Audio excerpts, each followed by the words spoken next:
Well, thank you, Hafsa, for that piece, which I think just resonated so much in terms of how we react, how we interact with the places we inhabit and how they change over time and not always for the better. So I hope wherever you end up after Alston treats you kindly, even as we continue to grapple with these issues across geographies. So to keep this mic rolling along, I want to call up someone else who also comes to us virtually from the Subdrift New York community, but we're now all in this globalized virtual space together.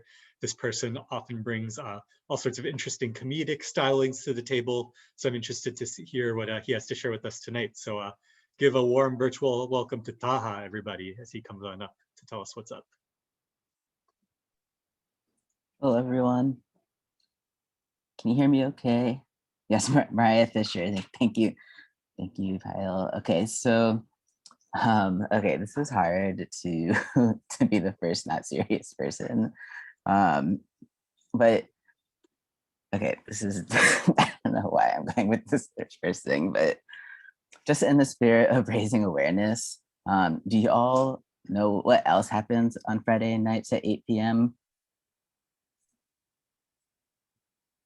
Drag Race is on right now.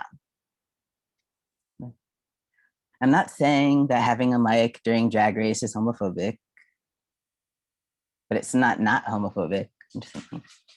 I will also say that for me, Subdrift is literally the only thing more important than Drag Race. So happy to be here. I'm not saying it's like a competition between like which community wins my attention on Friday night, but the gay community lost tonight. So one of the funniest things about bipolar disorder is that people deny that they have it for so long. For instance, Mariah Carey was diagnosed in 1999, but she didn't actually accept the diagnosis until 2016, which I know is a really interesting fact that's going to change everything you think about your lives throughout the next week. She said it's because it's scary that it's for a lifetime and that there's so much stigma. So people negotiate with themselves and their doctors a lot, like, you know, bipolar disorder sounds bad. I don't want that stigma. Doctor, can I swap my diagnosis as something else? Maybe herpes? And when people get diagnosed with bipolar disorder, they are often handed a literal pamphlet. I was handed a pamphlet. And I'll tell you what it was like for me. You know, I was handed this beautiful pamphlet right here. It's like, okay. Doctor, excuse me. Do you have anything other than this bipolar disorder on the menu? No? Only bipolar disorder. What about for dessert? More bipolar disorder? Can I have a word with the chef, please? What do you mean I'm the chef? Fine. Then I'd like to speak to the manager. There's no manager? All right, okay. Does the bipolar disorder come with any sides?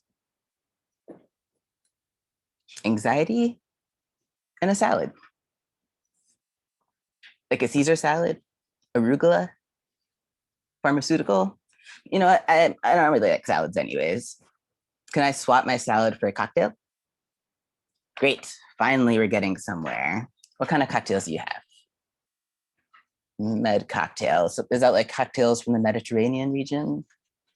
Okay, just give me a drink menu. Oh, excellent, thank you. Oh, 3 pages. It's more like it. It's kind of hard to read. It just looks like a little scribbles and Lamictal, 150 milligrams. 150 milligrams doesn't sound like much alcohol. Hold on. Lithium, is that like a type of tequila? Tequila brand? What is it? Hey, where are you going? What do you mean the session's over? I haven't even placed my order yet. I am not paying this.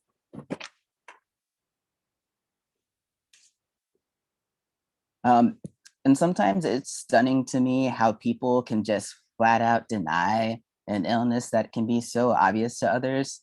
Like when people are having a manic episode, like it's like the more manic they are, like the more they are just convinced that they are not manic, the more they're just absolutely 1,000% sure that it's not true. Imagine if like you broke your legs, but you just kept on walking on your legs. And then every time somebody was look, look, look, your legs are broken. You're like, no, no, no, no. Your legs are broken. You're just blinded by society, so you can't see that my legs are the only legs in the world that are not broken. I'm so sorry for you that your legs are not as radically enlightened as my legs. So I'm just gonna do one quick throwback non-bipolar joke before I go back into more mental illness related material. So who else is excited that we have our first Indian American vice president? I'm rather enthused. And I say Indian American vice president because the influence from her Indian mom is just so clear, right? I mean, what's more Indian mom than putting kids in jail for skipping school? She was just trying to fulfill her mother's dreams. Okay, now just back to mental illness. There's still so much mental illness stigma. Sadly, I would say that stigma is often performed by us towards ourselves.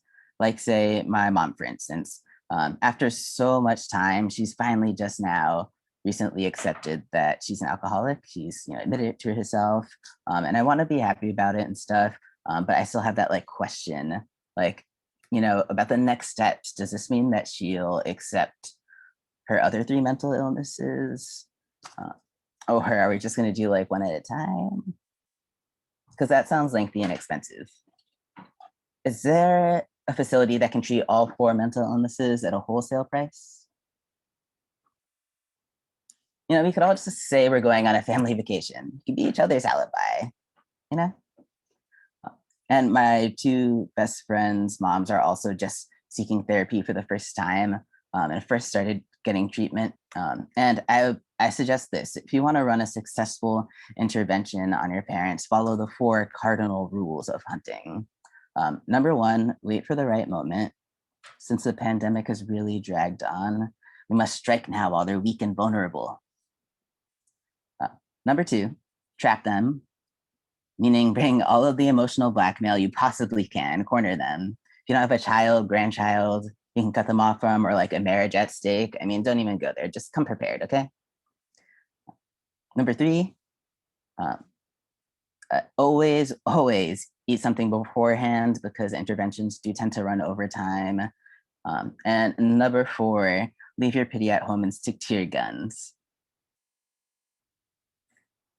That is all for tonight. Thank you, Subdrift.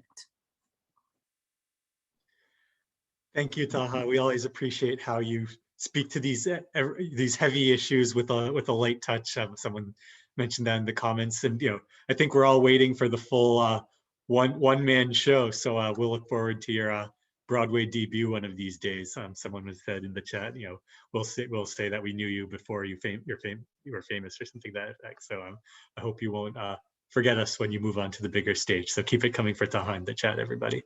Literally my favorite, Mike. I'll put my ad in the chat too.